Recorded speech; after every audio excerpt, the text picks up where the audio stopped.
find out more about the Fly Guys, we turn it over on the Boardwalk Honda hotline to our 97.3 ESPN Flyers insider. That's Kevin Durso. Kevin, how are you on this wonderful first day of spring?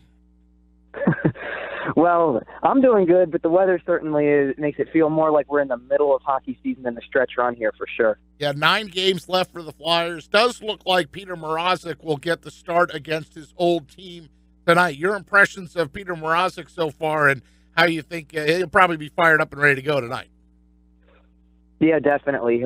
He's ready to go for this one. It's a game that after his performance on Sunday, he had hoped he had done enough to warrant another start there and get the start against his former team. So he is going to be in goal tonight. Lately, I mean, he's been kind of hit or miss for the Flyers so far. If he's been really on his game, then it's been great success. When he hasn't, it's been pretty terrible results, quite honestly. So I thought he bounced back pretty well on Sunday in his last start, and that certainly earned tonight's start against his former team. But it's really hit or miss, so the Flyers have to be hoping for the best out of Petr Mrazek tonight. 9 games left to go. Flyers in the stretch run. How do you see this shaping out for them down the stretch, and what do you think is the better playoff matchup for them? Tough to say how it's going to play out for them, mainly because they just have to continue to take care of business in front of them and play the next game out. They've talked about that, and the last couple of games, the 2 wins over the weekend were huge for them just to kind of get some confidence back and get positive results for trying to work hard and do all the right things, but not necessarily getting all the bounces. So they were definitely getting some bounces in that game against Washington. As they get closer to the playoffs, I do like Washington as a playoff opponent for them. They certainly have played the part of being able to compete with Washington throughout the regular season. They won 3 of the 4 games against them, so that would certainly prove favorable.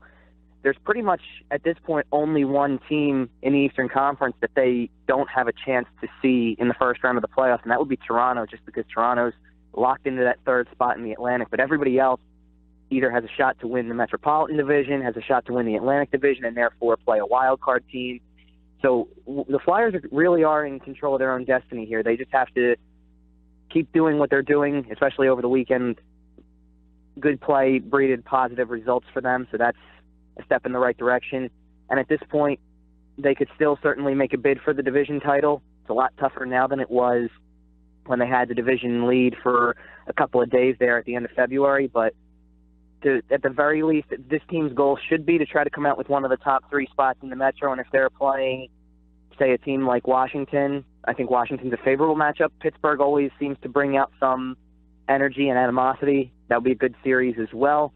But those are really probably the 2 that stand to be the most realistic at this point. I stepped away from the goaltending for a minute and probably should return to that because Michael Neuvert is on the trip, and he was with the team at the morning skate tonight. What do you read into Michael Neuvert being with him, although it should be Mrazek at the start and Alex Lyon backing up?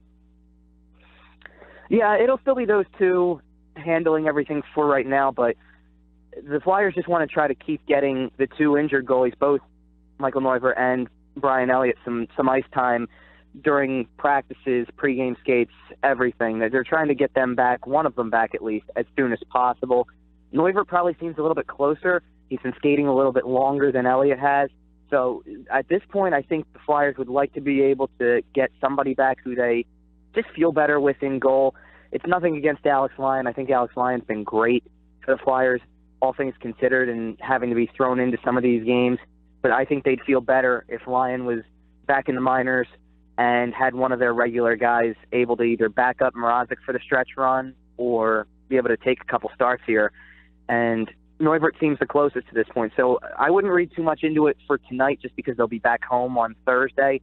But certainly with 3 more road games coming up, that's something to consider, that he's traveling with the team and continuing to skate. If the morning skate lines tell us anything, it should be Giroux on the left wing with Sean Couturier in the middle and Travis Konecny on the right as the top line. Oskar Lindblom, we'll talk about him in a second.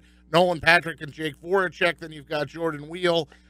You've got Val Filppula and Wayne Simmons on the 3rd line, and it looks like Yuri Laterra steps back in the lineup, centered by Scott Lawton, and then Matt Reed on the right wing. Defensive pairings are Ghost and Provorov again.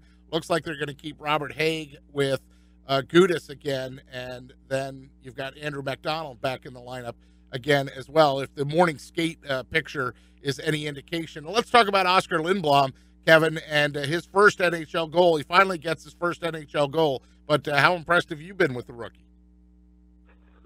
I've been very impressed with him, quite honestly. He's been a guy who continues to work really hard. I love the chemistry he has with his two line mates. I think Voracek's been a really good veteran presence on that line with Nolan Patrick and Lindblom, both of them being so young and relatively inexperienced at the NHL level. Even Nolan Patrick at roughly 60, 65 games into his NHL career, it's still not a lot of experience, and they've both been very key parts to the last few weeks for the Flyers, especially when the success was going on.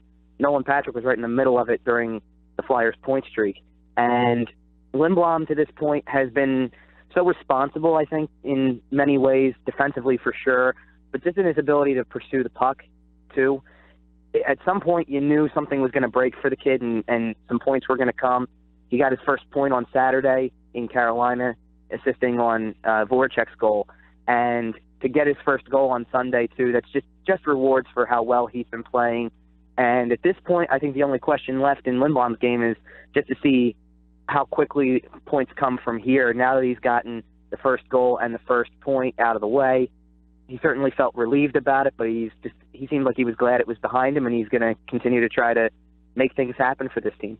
Claude Giroux picks up a point the other night, and he's now tied with Eric Lindros for all time on the career points list. He's got 659. Can you put into words the resurgence out of Claude Giroux since he's moved to the left wing this season?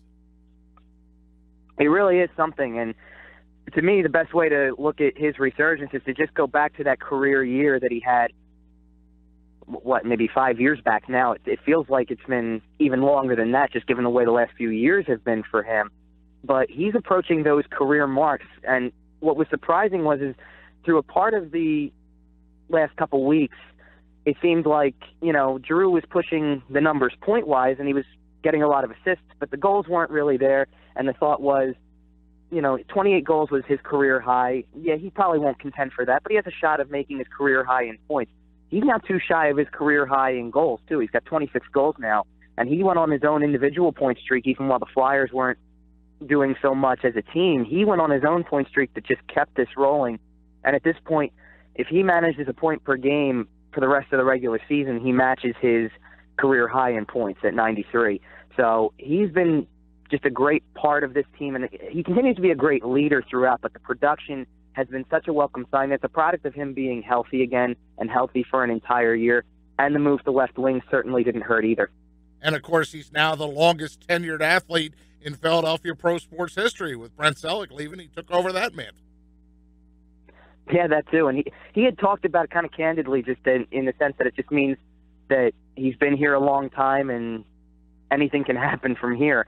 But he certainly, especially as a leader, especially being the captain for as long as he's been, he just continues to be that go-to guy for the Flyers in the sense that they can look to him as a leader. And the points that have been following have certainly made a difference. In years past, it felt like he wasn't that go-to guy when it came down to it in the clutch. He's been all over the place, picking up, being very opportunistic. When turnovers happen, he seems to be finding a way to score goals again, and the points just continue to come too. He still is the main guy on the power play as well and helps kind of coordinate everything and set everything up. They're still having struggles with that power play, but he's still the go-to guy, and he's been helping try to make things happen.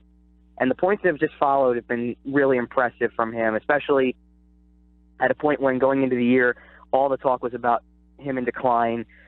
I don't think people are talking about him in decline anymore. It's just a matter of how many points he's going to finish with and how far he can try to take this team when the playoffs come. Hey, Kevin, what did you read into the defensive switch the other night where Robert Haig came back to the lineup and they sat Brandon Manning? Is that a reflection on Manning's play of late, or just that they wanted to get Haig back in there?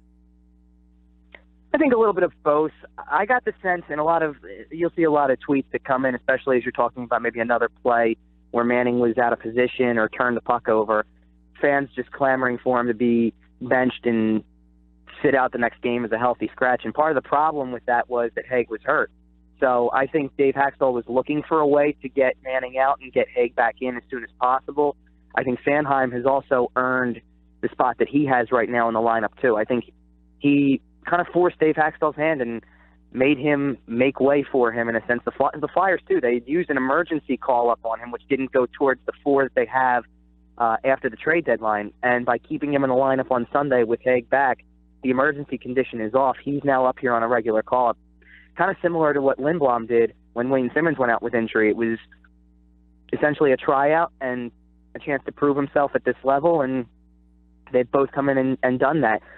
I think getting Haig back provided a little bit more physical edge. Manning's got some of it as well, but I don't think he's been using it to his advantage quite like Haig does.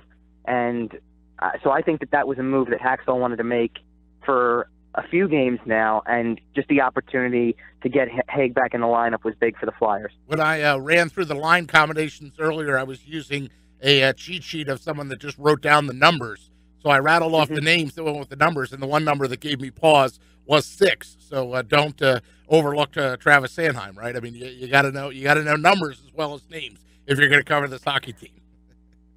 Yeah, for sure. And with all the young players that are coming up too, in the beginning of the year, it was pretty tricky to kind of get everybody down for a second, especially all these kids, especially when they make the team out of training camp and preseason. They get to choose their own number at that point. So Travis Sanheim was playing the whole preseason as number 57, and now he's number 6. And it was the same went for Nolan Patrick. He played the preseason as 64, got his usual number from juniors, 19, things like that. But you tend to get used to it pretty quickly. But seeing Sanheim in there has been a welcome sight for a lot of Flyers fans, and he's definitely come back with more confidence in his game since the recall. So it's been a good sign all the way around for him.